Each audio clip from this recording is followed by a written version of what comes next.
Robert in here Yes, to introduce Hope Kim. Robert. Hi, Robert again.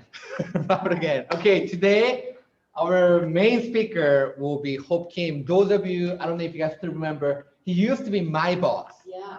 When I first time started Title 16 years ago, when I was 23, young and handsome. Young and handsome. So right now he's working with me and as a title advisory. So today we're gonna go ahead and go over, because year 2021, there's a new law about homestead, and as you guys all know about Proposition 69, they'll be gone, which is gonna replace the Proposition 19. That's what we're gonna talk about today. It's a great program. If you guys, after the program, if you guys have any questions, you can call me, Hope, stuff like that. Here's Hope. Hope, you ready? Good morning, everybody. Happy Wednesday. Happy Hump Day. Thank you so much. I'm very honored to present to all you agents. Unfortunately, it's not live.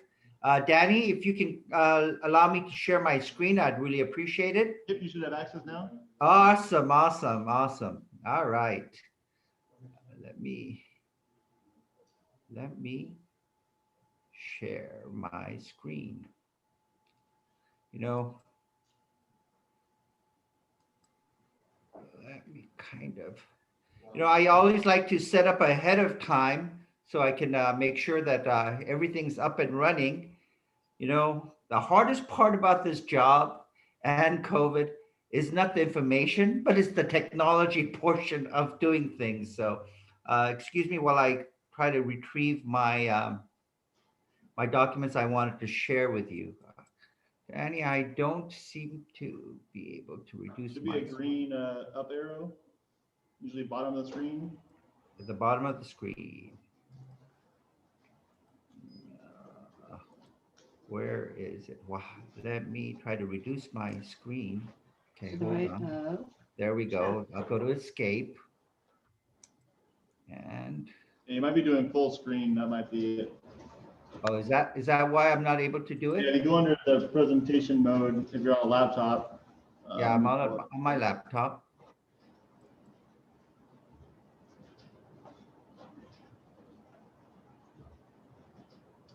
Yeah, if it's a PowerPoint, just click on the setup slideshow. No, I'm not doing a PowerPoint. I'm just sharing my forms with. That's one. I'm going to open everything up. So. If you want to email it to Robert, I can get a copy of it, and you can just start talking. Okay, can you do that? Okay, hold on. Let me go to my email and email it to you. Thank God we have a young, brilliant person that understands these things. We're so fortunate. Danny, thank you. That's what I'm going to do. Danny, you want me to forward it to you? Yeah, you can. Yeah, just Danny at trgrealestate.com, and I'll load up. Danny at TRG Real Estate? Yep, .com. Okay. Hope, even though I know how to do it, now that I've been working on Zoom for almost a year, there are times where the glitch just goes in. You don't know why. You're like, oh my God, I've always done it. It's like, oh my God.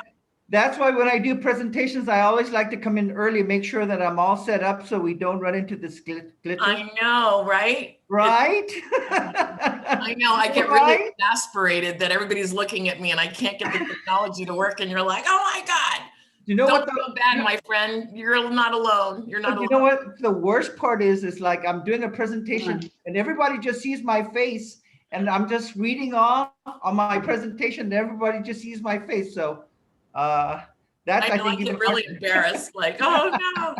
All right, Danny, I just forwarded you all the things that I'm presenting on. So if you can go ahead and open up the first one, that's regarding, you know what, I realized that we're going to have less time than anticipated, and I tend to be long-winded, so I think we'll just stick with the homestead exemption. Anyways, I was amazed about what's taken place with the homestead exemption. Before I used to just say, hey, homestead exemption, no, we have an automatic homestead exemption, so why bother? But it was the old homestead exemption. What happened was if you were an individual, you got 75,000, 50,000 of your equity when they sold the home. You got 75,000 if you were a married couple. And if you were senior or disabled, you got 150,000. That was the new homestead exemption that they allowed for you to take. Now what's happened is they realize there's so much equity, and with the rise of prices, well, if you're getting 50 offers and you have 50,000 to 100,000 over asking price, you'll see that that's a lot of equity. Well, they've changed it now to 300,000 to 600,000. Danny, did you get my email? No, it hasn't gone through yet. Uh-oh. So waiting for it. All right. Well, I'm gonna, you know what they say as a presenter? Learn how to wing it. Well, I'm gonna wing it for you guys. But the beauty is what happened was last year they passed the bill, and it took effect January 1st, 2021. So there's the new homestead exemption. And what it allowed, it has to be a primary residence. It has to be a primary residence. That's number one. It's very important what they, you know, if they want to make sure if it's your primary residence that you are protected. If you have multiple properties, you have a commercial property, no, there's no homestead exemption for those properties. It's just your primary residence that you're getting this exemption on. So the beauty of this new law, the new homestead exemption law, is at a minimum, you're going to protect 300,000 of your equity, up to 600,000 of the equity in the property. Now, what does this mean? How do you determine it? Well, you know, the worst case scenario is 300,000. Now, how do they determine how much you can save in your equity? Well, they look at the previous year's median single family residence price home. So last year in LA, the median price for SFR in Los Angeles County was 603,000. I'm really horrible in math. So for my example, I will just round it off to 600,000. So if I sold my home, Danny, you're my hero. You're my hero. Thank you so much, Danny. Can I take you along with me in all my presentations so you make me look good? Thank you, Danny. I really appreciate it. Hey, Robert, if you have an extra gift card, can you make sure you drop it off to Danny on my behalf? Yes. So here's the thing that is very important. Homestead is superior to a judgment collector. So what does this mean? Especially nowadays, if you're self-employed and you're not able to pay rent, it's going to be very challenging when the bill comes due. Well, Danny, can you go back to that slide? Yeah, I cut up. There we go. Oh, I don't get to see it? Normally, There you go. there we go. Okay. Let me log in. Thank you. The reason why this homestead exemption is so good, the homestead is superior to a judgment collector, and the reason this really popped up to me was, hey, there's going to be a lot of people during this COVID times that either A, haven't paid their rent, and they're going to get a judgment if they can't pay the rent. So before the judgment comes along, this homestead exemption should be filed. So it protects from judgment collectors. It's designed to assure judgment debtors. The whole premise behind this homestead exemption was to make sure that a person always had a place to live. So primary residence. Homestead protection is not absolute. As much as we'd like it to be absolute, it isn't. Homestead does not guarantee that a creditor can't force a sale of your home to pay a debt. The guarantees that you get, the homestead exemption equity in, okay, thank you. Yeah. Oh, no, let's not keep on going back and forth. Can you go to the, okay. And can you make it a little bit bigger? Oh, perfect. As I age, one of God's blessings has slowly dissipated, and that's I had 20/20 vision. Now my vision is getting worse and worse. So homestead protection is not absolute. Homestead does not guarantee that a creditor can't force a sale of your home to pay a debt. Guarantees that you get the homestead exemption equity in the sale of the home. So if you file the homestead exemption, you're guaranteed that equity in your home. However, the creditor has a high burden to get a forced sale. So, thank God, most of the times, even though you lose a lawsuit, they usually don't try to force the sale of your home. So that's a saving grace. Even though they win the judgment, they say, okay, we'll weigh it out. We'll wait until you sell the home. And when you sell your home, guess what? That's when you'll pay the piper, and that's when they'll try to collect what they're owed. Homestead has no protection for foreclosure. So first loan, second loan, HELOC can foreclose with it without regard to homestead. Well, those are voluntary liens. Those are liens that you said, yeah, I'll pay. And if I don't pay, you've already allowed them to foreclose on you. So homestead comes in two styles. There's the automatic homestead. Your primary residence is protected from a forced sale, but not protected against creditors when you sell the property. Then there's the declared homestead. That's what we're kind of focusing on today, is the declared homestead. It protects from a forced sale. It protects the equity if you voluntarily sell your home. This is huge for you as an agent, right? Well, I have all these judgments and liens, but I filed my homestead. Well, guess what? Then 300,000 to 600,000 of your equity is protected.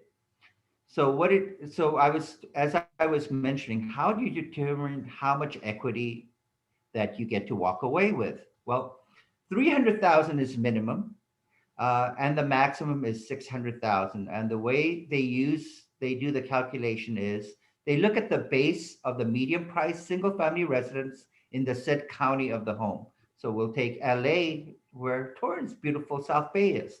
Well, in LA last year, the median price home was 603,000. But like I said, my disclaimer was I was horrible at math. So I like to round up numbers when I do these calculations. So let's say it was 600,000. The seller sells their home and they sell it for 120,000. Well, 120,000 minus 600,000. So I have $600,000 in equity. So now I can claim that $600,000 in equity and I can walk away from there.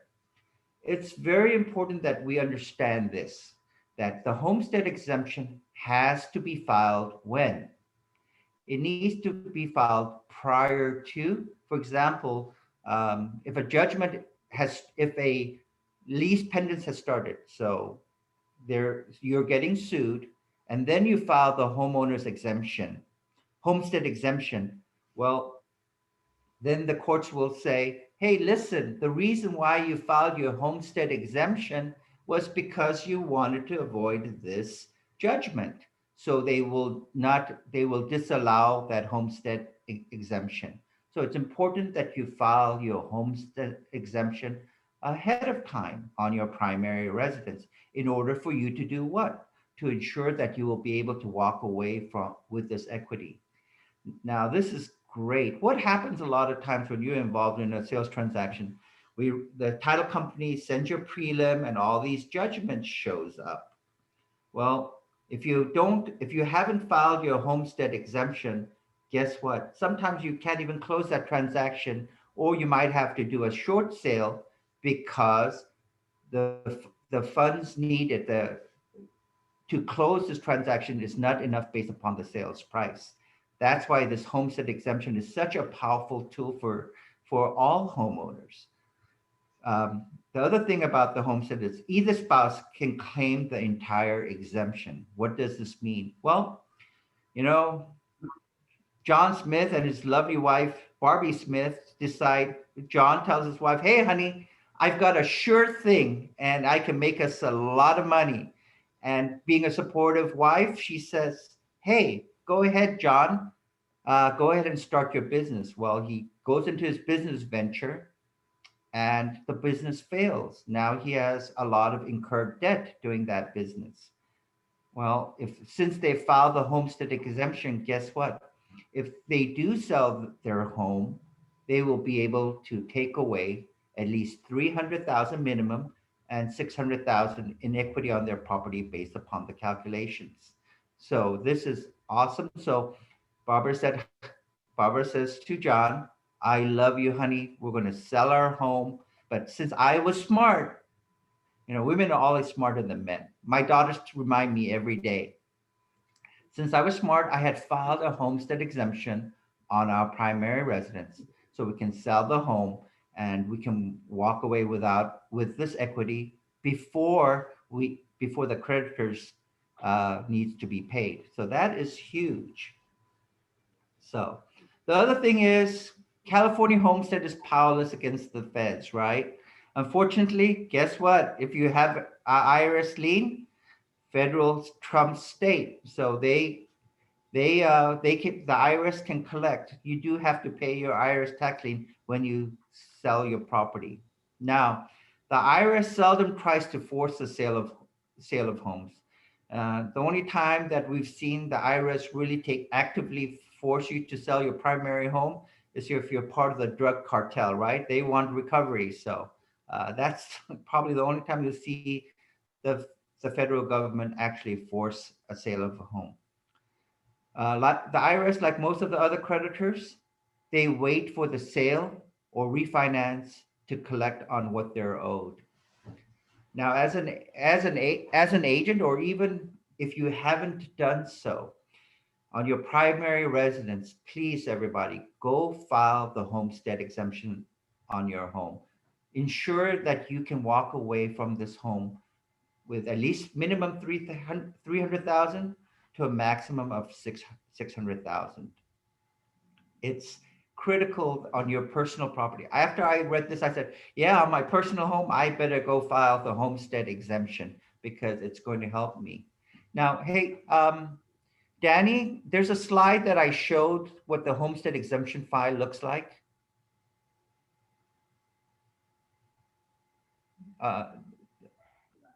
There was actually, I showed what the homestead, it's a form that you fill out. No, did I not send that to you? No, yeah, I didn't get that one.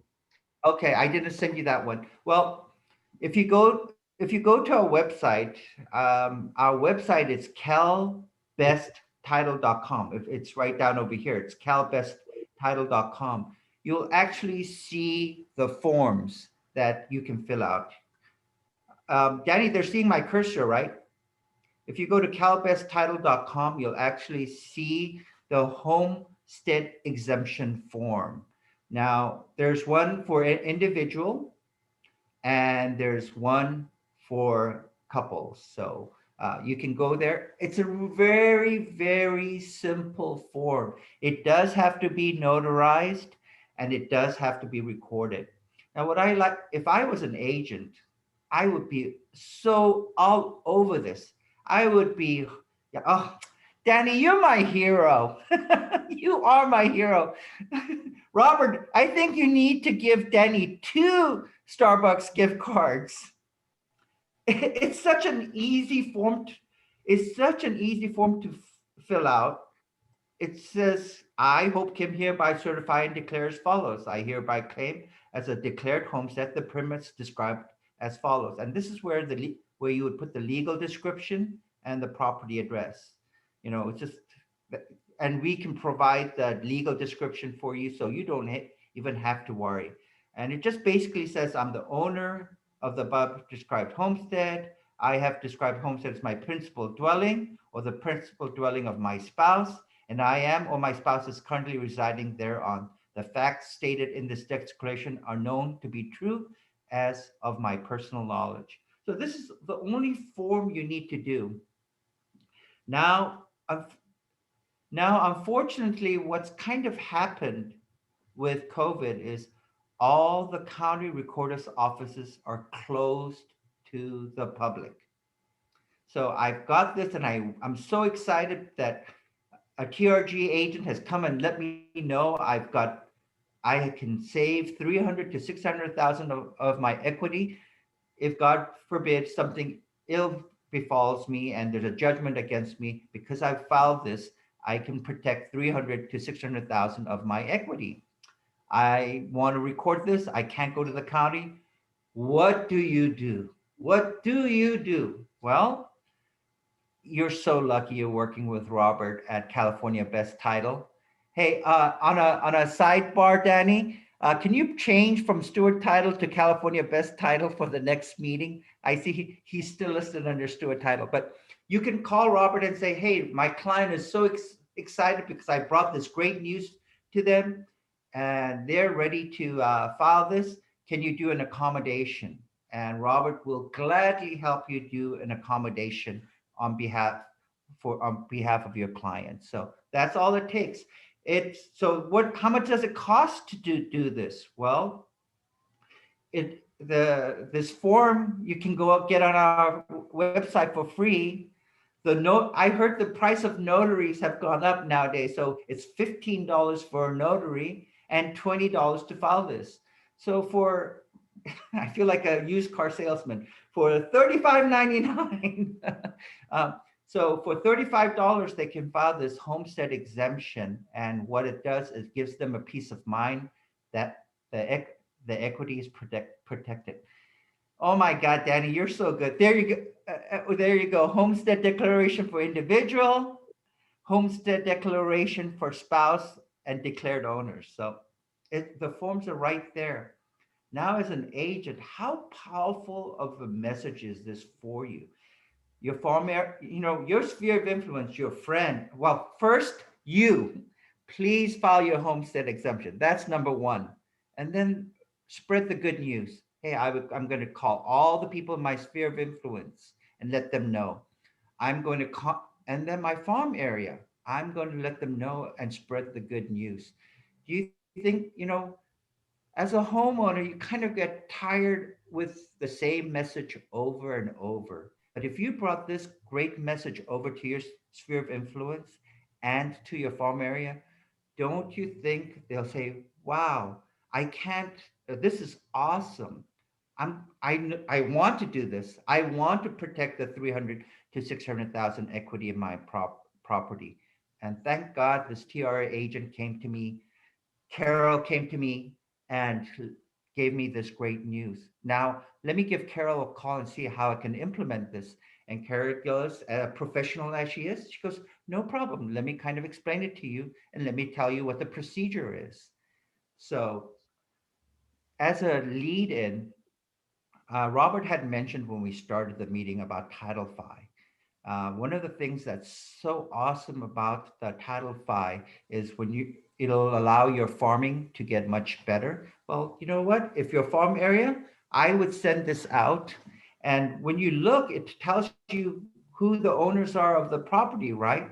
So what I would do if I was to farm and spread this good news, I would actually enclose the form to those potential clients and let them know, hey, you guys are married. This is the form you fill out. If it's just an individual, you'd send them the individual form as part of your farm and have them contact you. When we farm, when you are out there farming, what is our goal is to have that client call you back or have some kind of interaction with you. Well, if you send this form and let them know, allow me to assist you in getting this done on your home. Don't you think if you let them know, hey, $300,000 of your minimum 300,000 of your equity can be protected up to 600,000. Let me show you how.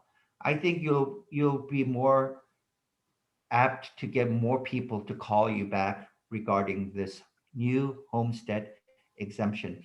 There are a couple of flyers. What we'll do is we'll forward it to Robert. Will forward to Danny, and if you can spread the good news to all the agents in terms of all these different forms, I think it'll be very helpful. Any questions regarding the new homestead exemption? Yes. Yes. Say,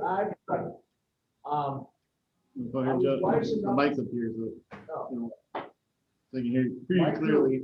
I was wise enough to also use Danny. And I got a lovely home in Torrance, California, and I have the homeowners homestead already filed. And there's a big earthquake.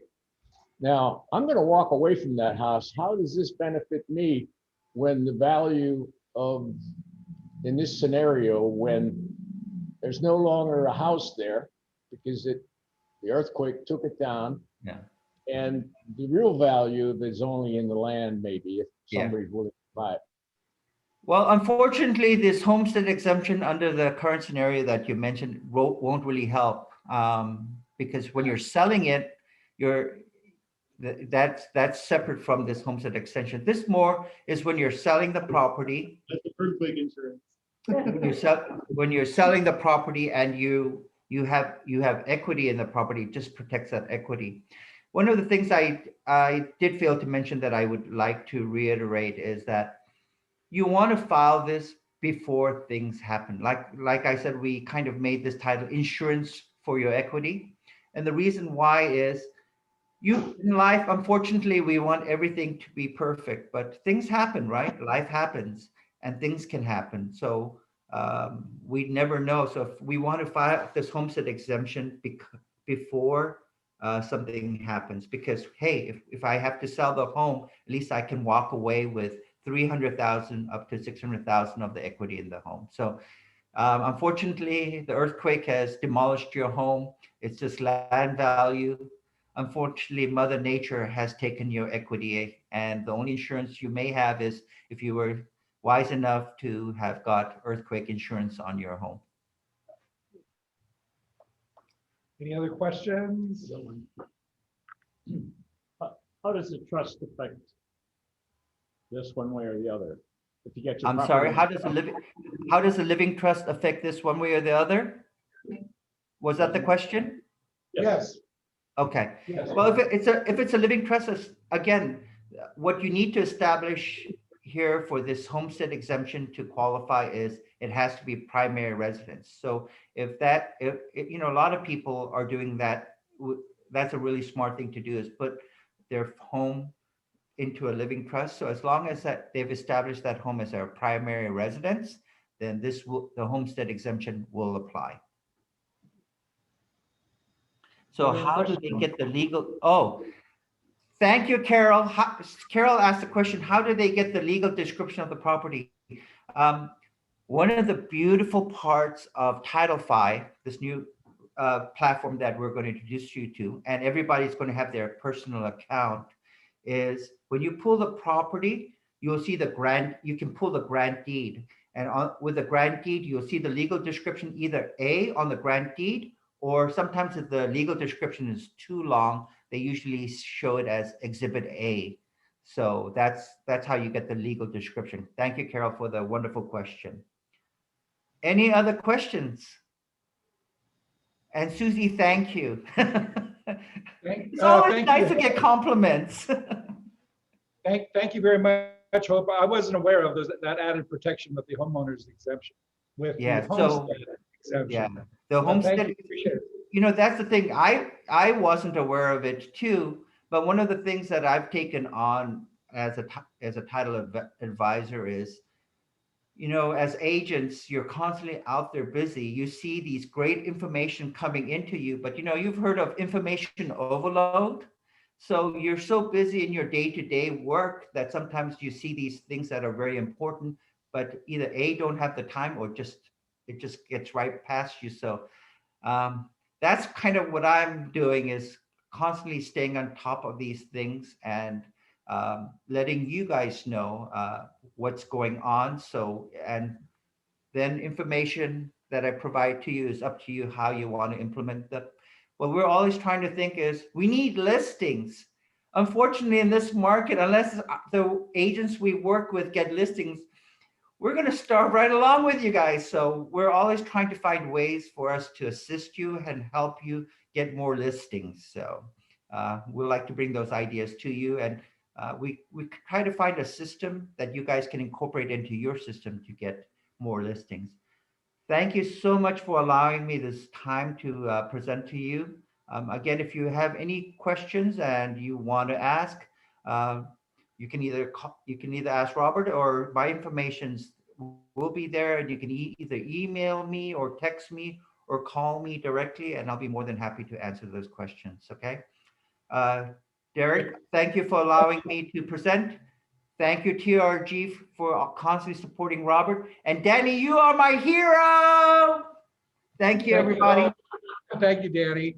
Thanks, guys. Hey, before we end this, and before we have our drawing here, most importantly, I forgot haves and wants. So let's take a minute.